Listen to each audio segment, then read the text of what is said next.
Big appeal and finger straight up. Going for the York.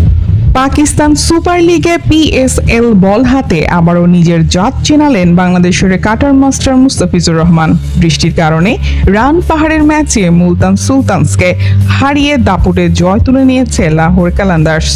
বল হাতে গুরুত্বপূর্ণ break through এনে দিয়ে অধিনায়ক শাহিন শাহ আফ্রিদির আস্থার প্রতিদান দিলেন ফিজ। আজ মুলতান সুলতানসের বিপক্ষে নিজেদের তৃতীয় ম্যাচে মাঠে নেমেছিল লাহোর কালান্দার্স। তবে ম্যাচের শুরুতেই বাগড়া দেয় বৃষ্টি। দীর্ঘ অপেক্ষার পর আম্পায়াররা ম্যাচটিকে 13 ওভারে কমিয়ে আনেন।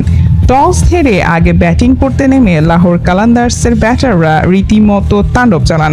নির্ধারিত 13 ওভারে 185 রানের এক বিশাল সংগ্রহ দাঁড় করায় ফিজের দল।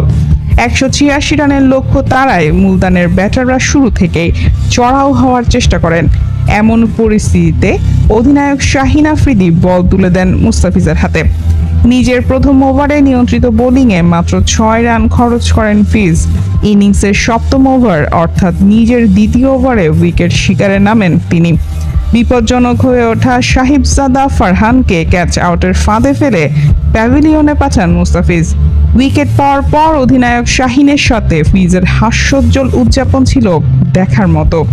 এরপর নিজের তৃতীয় ওভারে আবারও উইকেট। এবার শিকার শান মাসুদ। মুস্তাফিজের ট্রেডমার্ক স্লোয়ার কাটারে এলবিডব্লিউর ফাঁদে পড়েন মাসুদ।